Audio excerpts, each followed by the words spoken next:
Yes, I know this is the episode that actually gives us the proper introduction of the Sonic specs and actually name drops them and they get used for the first time, but I don't know. I'm not sure I was feeling the sunglasses for the whole review.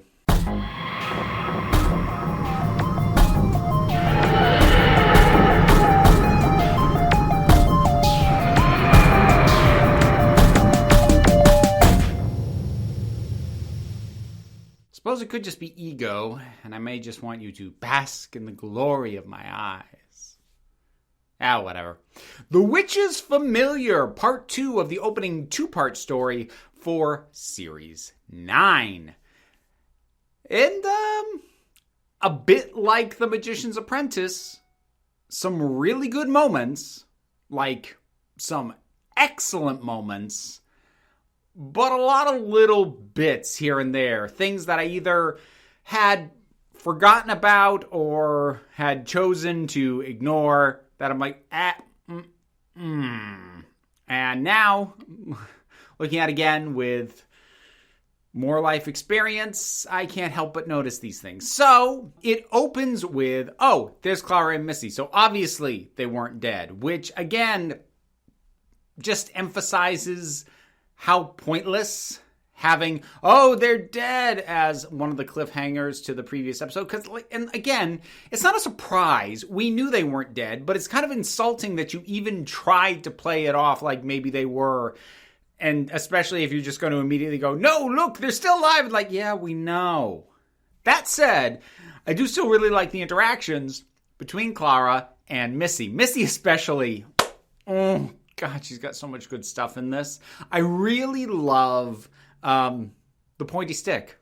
I think I even said it at the time that I wanted the pointy stick to become a staple of Missy. I wanted the pointy stick to come back. And, that's a weird desire for me to have, but, I did want that. Well. But the two of them going back and forth, especially when you get little moments where Clara... I don't think Clara is ever stupid enough to consciously trust Missy, but she does have moments where she lets her guard down just enough for Missy to mess with her in some way, whether it be handcuffing her to this thing or my favorite moment. It's too dark. We could chuck a stone down or something. Oh, yeah, good idea. 20 feet. I love that. That's the kind of stuff I'm so here for. I love Missy for that kind of stuff. And she's really well utilized. We've got another instance where it feels like they're really going out of their way to big up how smart Clara is. It's not as egregious as last episode where they did it by dumbing another character down. Here, it's through the scene of Missy telling Clara this story of sometime the doctor was captured before and got away, and she quizzes Clara, how does he always get out? How did he get out of this one? And while, in and of itself, in a vacuum, it's fine because, Clara knows this doctor well enough that she understands the way he thinks and she can come up with these things and that's fine. But the problem is, between that and the previous episode and where I know things are ultimately going, it's creating a pattern of things really going out of their way to big up her brains as opposed to letting these moments happen more organically. Because both this and the scene that I mentioned between her and Kate Stewart in the previous episode, they feel like they're pausing the story to have these scenes, or at least to extend them for as long as they do. And so this desire is kind of intruding in on the flow of the story a little bit. Again, not massively egregiously, and this is certainly better than what happened last episode. But I'm noticing it. I'm watching for it now. I've become attuned to it. So I'm catching it much more than I did previously. There's actually a surprising number of things set up that will pay off later in the season, some of which are very clearly setups, and some of which are a bit more subtle, and which I rather like. During the scene that I just criticized, I'm about to say something I like about it. Yes, I can have these contradictory things going on. I'm complicated, or maybe I'm just confused and mad. I don't know. But in any case, She points out that the reason the Doctor survives is because he always assumes he's going to win, and that basically works backwards from that assumption. And we see that very deliberately in action later on in Heaven Sent, where I think it's while he's falling, where he says, assume you're going to survive, then figure out how you do it. And it's nice that gets called back, and that is a more organic instance of something being planted that's going to pay off later. Far less organic is the name drop and the concept of the hybrid. Everyone's a bit of both. Everyone's a hybrid. I'm going to really be keeping an eye on that because I haven't done a ranking of the series arcs for Doctor Who yet. It's on my eventual to-do list. I'll do it at some point. But I feel like the hybrid is one of the weakest ones, largely because it's so weird and nebulous. And it's initially planted here in a very weak and nebulous way that highlights the word, with this big pause and this dramatic saying of it, which, first of all, God, I hate that. I hate that big, let's go out of our way. Let's kneecap the way this dialogue is delivered to highlight a word. Come on. You're going to be repeating it across the series. We're going to catch that it keeps coming up. You didn't have to alert us right here. Hybrid. Oh, well, I guess we keep an eye out for hybrid later on instead of, us learning that it's something that's going to keep coming back. Because, as much as I don't love Bad Wolf, at least that was something that they just kept running into. And it didn't get highlighted till almost halfway through the season.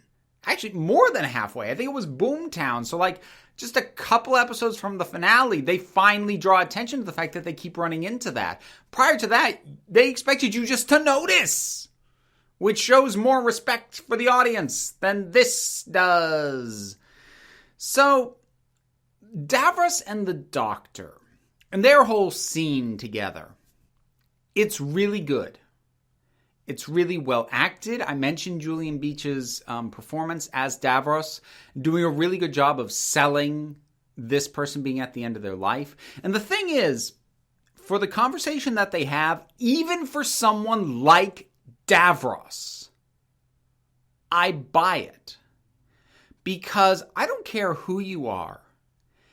If you are dying and you know you're dying in a way that is not instantaneous, that isn't over quick, that doesn't give you a chance to go out in a blaze of glory, but is something that's going to linger and give you time to second guess everything you've ever done, you're going to have a little bit of a personal crisis in your last moments.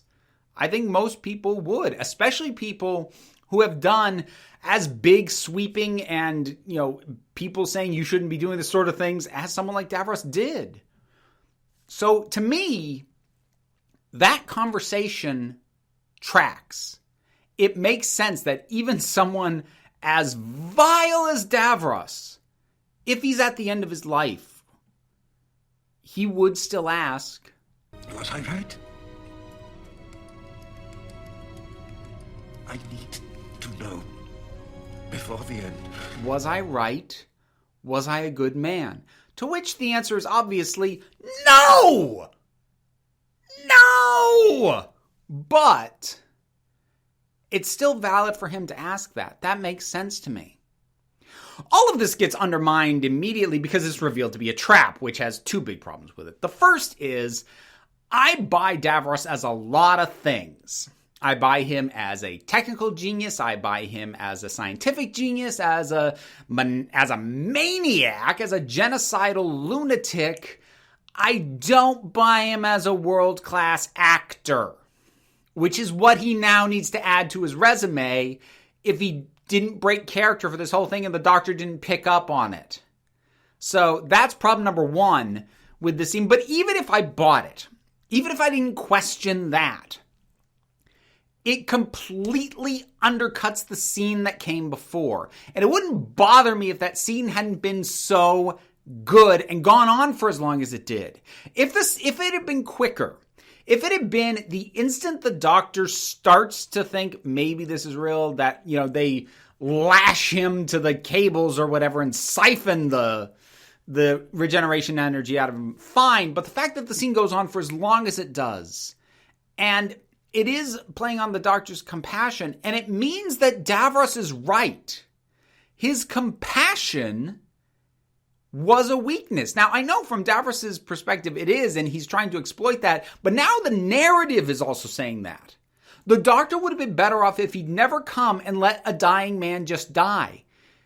If he had not been a doctor and come to somebody's bedside, things would have been better off.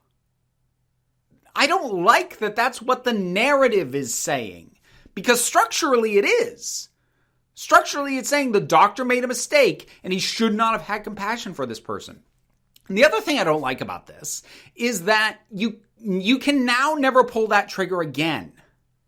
Now, let's be honest. The idea of a repentant Davros is a tricky one to even try and think about doing, because you don't want to lose him as a villain. He cannot be redeemed fully as he can't. You just can't. But you can still have him be repentant. But you can only ever do that once. And if you're going to have him repent, but not retire the character in the process of doing so, and then do this, well, now we can never have that scene. We can never have that scene genuinely. And if you never intend for something this prolonged, this emotional, and this well executed to have meaning over time, if you're planning to undermine it initially, my honest answer is, don't do it! You are burning off great material for the sake of a fake out. And I've really, especially as I've aged, I've really come to resent that. I'm not saying you can't do fake outs, but it really ticks me off when the fake premise is deeper and more interesting and more theoretically impactful than no, we're not doing that. I'm like, oh, for God's sake. It's like when Tom King said he was going to actually have Catwoman and Batman get married. He's like, oh no, we're definitely doing it because, everyone says you can't, and I think there's new stories to explore. I'm like, yes, that's right. And then guess what? They don't do it. If you were never going to do it, then don't burn off the idea for a fake out. Just ticks me off. So since I'm on an annoyed rant at this point with this episode, I've got a lot more bad things to say than I thought I did. Let's get to Clara in the tank. So first off, it is a callback to Oswald and the first appearance of Jenna Coleman in the show back in Asylum of the Daleks. Cool. It is one more way that Missy tricks and manipulates and messes with Clara. Cool. It's the voice alterations that I have problems with. Moffat decided to do something and didn't think through the implications of what he was doing. Say, you are different from me. You are different from me. Exterminate! Here's the problem with that. I mean, for the purposes of this story alone, it works because it puts Clara in a situation where the Doctor has to deduce, or she has to somehow convince with the incredibly limited vocabulary she now has, the Doctor that she's in there. And for the purposes only of this story, that's fine. Here's the problem the minute you expand that out into the rest of the show. This means that it is feasible that there have been Daleks who begged to not get killed, who wanted to surrender, who wanted to do something other than kill everything. But the tank makes them say exterminate. If they get emotional, the thing starts firing, and they could be pleading with the Doctor, please don't kill me. And it will come out as exterminate the Doctor, and the Doctor will have no compulsions against doing just that, wiping them out. The thing about the Daleks is They are, like, if you didn't know this, you should. They are intended to be Nazis. They are based very deliberately, especially if you've seen Genesis of the Daleks. It is very clear what the allegory is. And Terry Nation was not subtle about that, the original creator of the Daleks. Having it be this race that is this universally single-minded simplifies things. Injecting this real world, admittedly, element of maybe they repent, but nobody hears and they're going to get killed anyway. It muddies the waters not just for this doctor, but every doctor. Because every doctor has faced the Daleks. Every doctor has brought doom to Daleks. And now we're looking at the possibility that maybe some of those Daleks didn't even want to attack the doctor and wanted to run away and beg to be spared, but the tank didn't let them. It's a way of being able to argue maybe there are some good Daleks.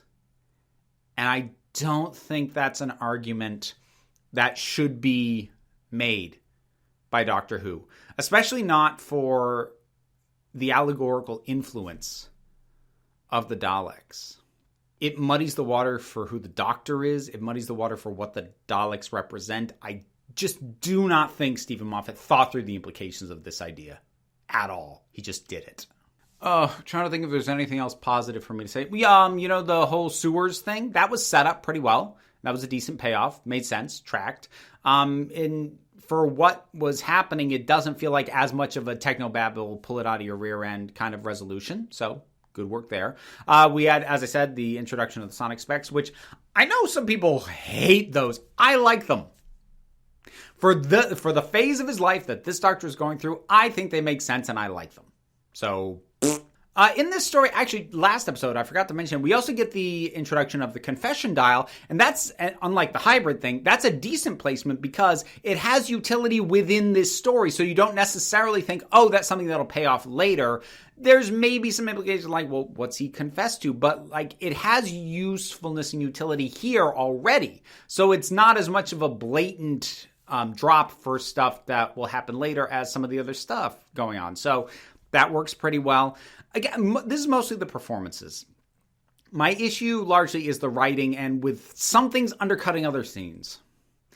I love Clara and Missy's interactions. Great stuff. I love the scene with Davros and the Doctor, but then it gets undercut. So much of the stuff going on with the Daleks gets made very weird by what happens with Clara. And it's just a bit of a mix as an episode. And I'm not sure I'm prepared to call it bad, but the things that bother me about it on a rewatch really bother me. So that's The Witch is Familiar. Have you rewatched it lately? What'd you think about it? Whatever your thoughts are, drop something on down in the comments. Let's talk about it. You know what the stuff there is to do. Like and subscribe. Share this around. Hit the bell. I've got merch. I've got a Patreon. It is keeping these lights on right now. And all that sort of stuff. Links in the description, but you also don't have to. End of the day, you're the council. I just run the meetings. And until next time, this council is adjourned.